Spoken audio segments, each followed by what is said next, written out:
श्यामपुर गांव में एक घर था जहां सालों से कोई नहीं रहता था, लेकिन उस घर के सामने गांव के सारे लोग अपने अपने घर से रोटियां लाकर रखते हैं और थोड़ी ही देर में वो रोटियां गायब हो जाती हैं। सबको ये पता होता है कि उस घर में जो चुड़ैल है वो रोटी खाती है, क्योंकि जिस दिन भी उस घर में किसी घर से रोटी नहीं जाती, उस घर में अगले दिन से खाना नहीं बन पाता था और अजीब अजीब सी आवाज़ें आती थी। एक दिन एक परिवार गांव में नया आया था। परिवार में एक माँ और उनका बेटा मोहन रहता था। अरे मोहन बेटा, बाजार से जाकर खाना बनाने का सामान तो लेकर आजा जरा। ठीक है माँ, मैं जाता हूँ। और मोहन सामान लेकर आता है और माँ खाना बनाने में जुट जाती है। वो लोग गांव में नए थे और उन्हें कोई बताता भी नहीं था कि उनको उस घर के सामने रोज रोटी रखनी है। अब माँ खाना बना देती है और मोहन माँ खाना खाकर सो जाते हैं। अगले दिन सुबह जब माँ खाना बनाने जाती है तो जैसे ही रोटी बनाती हैं गायब हो जाती हैं और अजीब सी आवाजें आती हैं। मोहन मोहन। हाँ माँ, क्या हुआ? मैं रोटी बना रही हूँ और रोटियाँ गायब हो रही हैं। अजीब सी आवाजें भी आ रही हैं, जैसे कोई हंस रहा हो। ऐसा कैसे हो सकता है माँ? आप ना मेरे सामने रोटी बनाओ, देखते हैं। जैसे ही माँ रोटी बनाती है, रोटी गायब हो जाती है और हंसने की आवाजें आती हैं। मोहन भी चौंक जाता है। अरे अम्मा, ये कैसे हो रहा है? कहीं इस घर में कुछ है तो नहीं? दोनों घबरा जाते हैं और गांव के मंदिर में जाते हैं। पंडित से पूछते हैं कि उनके साथ ऐसा क्यों हो रहा है। बेटा, गांव के बीचों बीच एक घर बना है। रोज उस घर के सामने 2-4 रोटी सुबह शाम रख दिया करो, तुम्हारी परेशानी दूर हो जाएगी। और उस घर के सामने जाकर कहना कि खाना बनते ही रोटी सबसे पहले इस घर के सामने रख कर जाओगे। लेकिन पंडित जी, ऐसा क्यों? मोहन के पूछने पर पंडित जी बताते हैं कि बहुत समय पहले की बात है। इस घर में एक औरत रहती थी।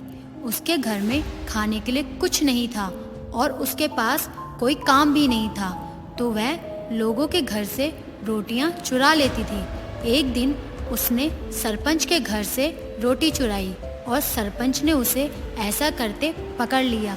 इसके बाद सरपंच ने उसको सजा दी कि उसे कोई खाना नहीं देगा और उस घर में उसे बंद करवा दिया। उसकी उसी घर में मौत हो गई। उसके बाद वो चुड़ैल बन गई और तब से ही उसके घर के सामने सबको रोटी रखनी पड़ती है। जो ऐसा नहीं करता उसको वो बहुत परेशान करती है। तो आप लोगों ने कुछ किया नहीं जिससे उसको इस योनि में मुक्ति मिल जाए? हमने बहुत कोशिश की, लेकिन वो इस गांव से जाने को तैयार ही नहीं है। ठीक है पंडित जी।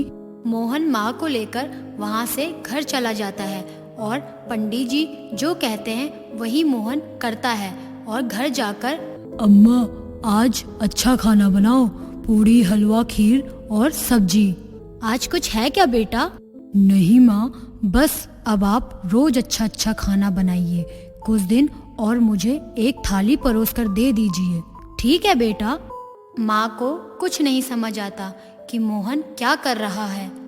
आप परेशान मत हो माँ, सब ठीक है। मैं ये खाना इसलिए बनवा रहा हूँ कि जब हम रोटी वाली चुड़ैल को ये खाना खिलाएंगे तो उसको कितनी खुशी होगी। हाँ बेटा। अब मोहन थाली लेकर जाता है और रोटी वाली चुड़ैल के घर के बाहर बैठ जाता है और कहता है कि चुड़ैल अम्मा, बाहर आओ, मैं तुम्हारे लिए पकवान लाया हूँ। मैं तुमको अपने हाथ से पकवान खिलाऊंगा अम्मा। इतने में चुड़ैल मोहन के सामने आती है और मोहन उसको खाना खिलाता है और सारा गांव उसको देखता है। मोहन रोज चुड़ैल को पूछता है कि उसको खाने में क्या क्या खाना है और रोज उसको अच्छे अच्छे पकवान खिलाता है। एक दिन, चुड़ैल अम्मा, ये बताओ, तुम यहाँ अकेले कैसे रह लेती हो? तुमको बुरा नहीं लगता? लगता तो है, लेकिन मेरे साथ कौन रहेगा बेटा? आप वहाँ क्यों नहीं चली जाती जहाँ आपके जैसे ही लोग हों? हाँ बेटा, बात तो सही कह रहे हो। अम्मा, वहाँ आपको अच्छा लगेगा। एक काम करो बेटा, मेरे घर में एक लोटा रखा है, उसको जाकर नदी में बहा दो, मुझे मुक्ति मिल जाएगी। अब मुझे इस गांव से और गांव वालों से कोई परेशानी नहीं है। ठीक है अम्मा। और मोहन ऐसे ही करता है और पूरे गांव को रोटी वाली चुड़ैल से मुक्ति मिल जाती है।